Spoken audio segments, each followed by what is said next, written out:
Igitondo cyiza mwese nshuti z'akadasohoka mbahe ikaze kandi mbashimire aho muri hirya no hino mwese mbahe ikaze mu biganiro n'amakuru byose dutegura mbahe ikaze kandi mbashimire mu by'ukuri nizere ko aho muri mu mpande zose zikikije igihugu cyacu cy'u Rwanda ndavuga bari imahanga mwese nizere ko mumeze neza n'abanyarwanda by'umwihariko muri mu bice bitandukanye bya kino gihugu intara enye n'umujyi wa Kigali mwese nizere ko mumeze neza igitondo cyiza cy'urukatsa umwaka mwiza w'ibyishimo nizere ko mwese mumeze neza cyane impagarike n'ubugingo nibyo mbifurije kandi nongera nkubwira ngo inshuti magara nifite akuka igushyingura utayitumyeho ngo uyihe amabwiriza ajya wiga kubanira neza abandi ijuru rizaguhemba burya baca umugani mu kinyarwanda ngo uyima umuto aba yimye umukungu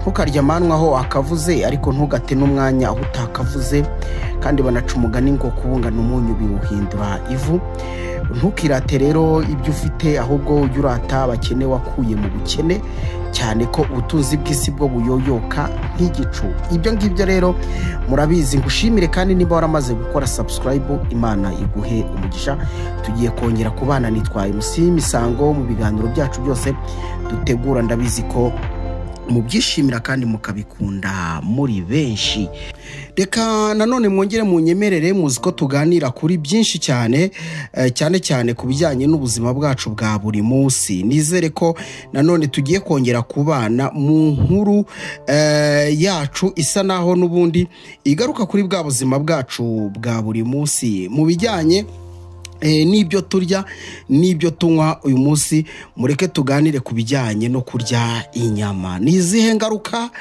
ziterwa no kurya inyama ese mwari muzi ko burya inyama ziri mu bintu bituma umubiri wacu uzahara mwari muzi ko burya inyama ziri mu bintu byihutisha urupfu ese mwari muzi ko inyama ziri mu bintu bituma umutima udakora neza ndetse n'amaraso ntabashe kuba ari ku rugero rukwiriye nyirawo byose tugiye kubiganiraho n'ubundi mu gitabo cyitwa inama ku mirire n'ibyo kurya turi kuri page ya 392 page ya 393 niho tugiye kurebera kimwe mu byo tugiye kuganira mu nyemerero rero noneho dusesengure tudasobanya byinshi bivugwa ku bijyanye n'inyama irinde inyama kubera ko inyama zitera kanseri igituntu ndetse n'ibibyimba burya ntabwo wari uzi ko inyama zitera kanseri inyama zitera igituntu inyama zinatera ibibyimba abantu benshi murabizi hari bajya kwivuza kwa muganga babashyira muri sikaneri maze bakababwira ko bafite ibibyimba mu nda ariko rero ikintu kibabaje reka mvuge ngo ugize amahirwe ugasanga ari ikibyimba ariko atari ikibyimba cya kanseri inyama zitera rero bino bintu bitatu kanseri igituntu ndetse n'ibibyimba ni ukuvuga ngo inyama nyinshi cyane inyama ziganjemo inyama zitukura bavuga ko mu by'ukuri ziba nyine zifite byinshi byangiza umubiri kandi rero mwuka byaramwe ni mu gihe buriya mbabwire inyamaswa muri kino gihe tugezemo zahinduriwe n'imibereho inyamaswa zahinduriwe imibereho kandi isi nyine niko igenda ibyoroganiza cyangwa se ibikora ntacyo twabihinduraho ngira ngo wamaze kubyumva ko inyama zitera biriya bintu bitatu tumaze kuvuga hejuru reka nanone turebere hamwe ikindi inyama zitera hano bari kutubwira ngo inyama zaranduye ku mpamvu inyama ziranduye ku mpamvu zitandukanye iya mbere amatungo asigaye abaho mu buryo ataremwe uburyo Imana yayaremye uburyo yagombaga kubaho biratandukanye cyane muri kino gihe, aho itungo ry'uyu munsi ribayeho mu buzima busa naho bugenwa n'umuntu mu bijyanye no kuzitera, ibijyanye n'inshinge n'ibindi bintu bitandukanye, harimo intanga n'ibindi. Ibyo byose bigira ingaruka ku buzima bwayo. Inyamaswa igira ubuzima bwihariye, aho ishobora kujya mu bihuru ikarisha, ariko ikagira mu byo igenda ikenera wowe muntu utayitekerereza, ahubwo ifitanye kominikasiyo n'Imana mu bijyanye no kugira ngo ibeho. Muri kino gihe rero ibihugu byinshi byo mu isi usanga mu buryo bisigaye bireramo amatungo ari ibintu mu by'ukuri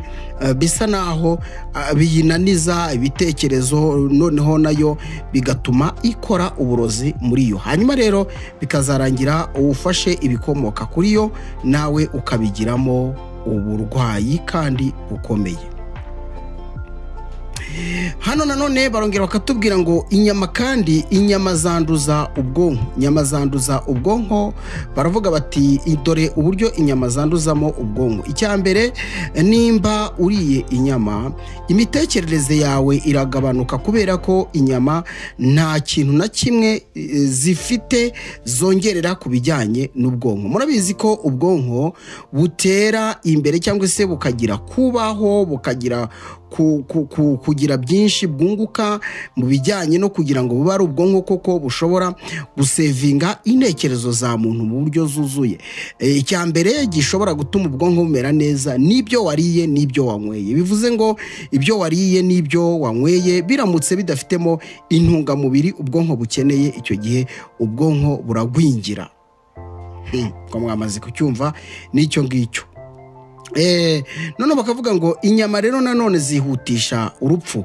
Inyama zihutisha urupfu kubera ko kino gihe abantu benshi bagura inyama ari benshi, noneho zikaba zifite bya bibazo tumaze kuvuga, ubudahangarwa bw'umubiri w'iyo nyamaswa ntabwo.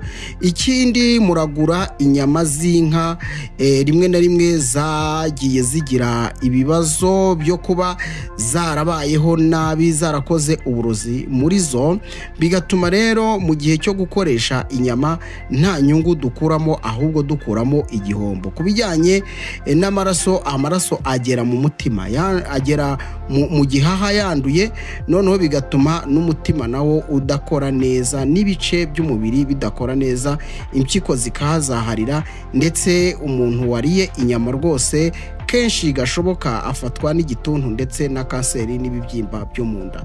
Inyama rero zikaba ziri mu byihutisha urupfu, tutabura kuvuga ko ruhitana abatari bake hano kuri iyi si dutuye. Nanone bakakubwira ngo inyama zangiza imikaya. Inyama zangiza imikaya mu buryo bwinshi butandukanye. Imikaya y'umuntu ikangirika, aho kugira ngo igire ireme ririnda nyirayo, ahubwo ikangirika ku rwego ruri hejuru. Inyama rero ni byiza kureka inyama, cyakora umuntu ufite ikibazo cyo kuba adafite ikinure muri we yakoresha inyama, ariko nanone gake. Ikindi kandi agakoresha inyama byibura z'amatungo arisha ibyatsi byo ku gasozi. Ikindi kintu gikomeye, noneho gikomeye hano bari kutubwira, gikomeye rwose, ndetse banakubwira ko rwose cyo ari urupfu ruruta izindi mpfu zose, ni ugufata inyama z'itungo ryapfuye.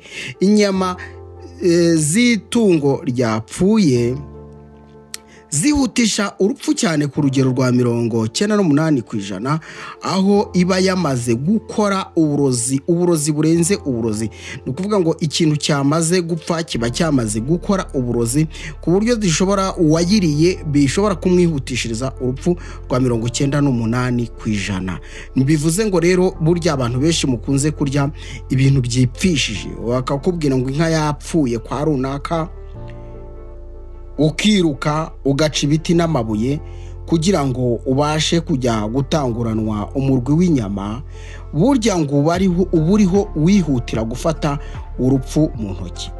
itungo iyo ryamaze gupfa nyamara rikaba ryari ripfuye n'ubundi ritari rifite ubuzima buzira umuze, riba ryakoze uburozi bwikubye inshuro ubwo yari ifite muri yo. Iyo yamaze gupfa rero bwa burozi burakwirakwira ndetse bukabasha gukurura mikorobe zitandukanye. Iyo rero umuntu ariye inyama z'itungo ryapfuye arazahara cyane, umubiri we ucika intege ku buryo bukabije ndetse akananirwa no kurya ibindi byo kurya byari kumufasha, bikarangira rero aguye mu rupfu cyangwa se apfuye.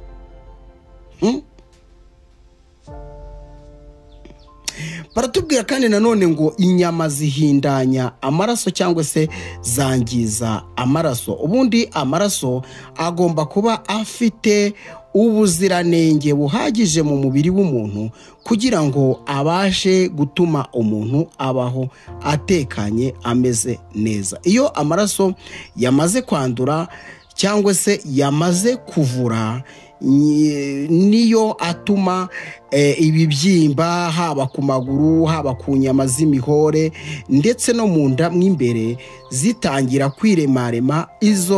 Ibyo bibyimba rero bikarangira byangije ibice byinshi by'umubiri, harimo no gufatwa n'igituntu no kurwara na kanseri ndetse n'ibindi byinshi bitandukanye bihurira ku muntu maze akazahara kubera kurya inyama twavuze. Si byiza gukoresha inyama muri kino gihe cya none, kandi ibyo kurya ni byinshi biriho, utariye inyama ntacyo waba. Nanone bakubwira ko umuntu urya inyama ntabwo azatana no kurwara hato na hato ndetse akababara umutwe mu buryo bukabije. Umutwe wose, haba inyuma, haba mu gihorihori, umutwe wo mu misaya, umutwe ukamufata ukamuzengereza kubera kurya inyama. Barakugereranyiriza bakakubwira ngo nimba ushaka gusuzuma ububi bw'inyama, reka ufate igipimo gifata umuvuduko w'amaraso utararya inyama, uze kureba urugero rw'amaraso yawe. Numara gufata inyama wongere usubire ku gipimo, nanone uze kureba urugero umuvuduko w'amaraso yawe ugezeho. Uraza gusanga uri hejuru, bisobanuye ko inyama atari nziza, zangiza cyane umutima, zangiza ibihaha, zangiza impyiko ndetse n'ibindi bice byinshi by'umubiri. Inyama ngo ntabwo zishobora kurema amaraso meza, nyamara dukeneye amaraso meza mu mubiri, amaraso akomeye, amaraso yifitemo intungamubiri nyine zihagije zituma umubiri umererwa neza, ku bijyanye n'imitekerereze, ku bijyanye n'imyumvire, ku bijyanye n'imirebere, ku bijyanye n'imigendere. Ibice byose by'umubiri ni ngombwa ko bikora neza. Iyo bifite amaraso meza nta gisibya, bikora neza cyane. Inyama rero ntabwo zishobora kurema amaraso meza na busa. Barongera bakakubwira ngo kandi inyama zizahaza imbaraga z'umubiri uko zaba zimeze kose. Inyama zizahaza imbaraga z'umubiri uko zaba zimeze kose. Ibihugu byinshi iyo bitegura imikino njyarugamba cyangwa se imikino yo kwiruka, ntabwo bashobora gutegurira abakinnyi babo inyama, kuko bazi ko inyama ziri buze gutuma bacika intege mu gihe cyo kuba bari mu masiganwa ndetse n'ibindi. Ahubwo babategurira ibituma amaraso yabo aza kuba ayunguruye, ameze neza, atavuze, atarimo byinshi bishobora gutuma umuntu acika intege. Igihaha bagiha ibijyanye n'imbuto n'imboga kugira ngo kize gukora neza mu gihe cy'amarushanwa yo kwiruka. Inyama rero zizahaza imbaraga z'umubiri uko zaba zimeze kose, waba wariye ibitera imbaraga bimeze gute. Iyo wongeyemo inyama byose bihinduka zeru, kuko inyama ntabwo zishobora gutuma izo mbaraga z'umubiri ziyubaka nk'uko bisanzwe. Abarya b'inyama benshi usanga bazirya akajya kurangiza kuzirya yumva ameze nk'uwakoze urugendo rurerure, ndetse bikarangira asabye amazi yo kunywa, ariko n'ubundi ntacyo aba ari bumwongerere cyangwa se ngo amugabanyirize. Inshuti z'akadasohoka, abakunzi b'Umwana TV, mbashimire cyane, mbashimire. Tuvuze byinshi ku bijyanye n'inyama, tuvuze byinshi bitandukanye, ngira ngo twavuze ingingo ya mbere aho batubwiraga ngo inyama zaranduye, tuvuze ingingo ya kabiri yatubwiraga ngo inyama zanduza ubwonko, twavuze kandi ingingo ya gatatu yatubwiraga ngo inyama zishajisha amagufwa, tuvuze kandi aho bavuze bati inyama zangiza imikaya. Ingingo ya gatanu batubwiye ko itungo ryipfishije ryihutisha urupfu. Ingingo ya gatandatu yatubwiraga ko inyama zihumanya amaraso. Ingingo ya karindwi atubwiye ngo umuntu wariye inyama agira uburwayi bwa hato na hato ndetse bukaba bwamugeza ku rupfu.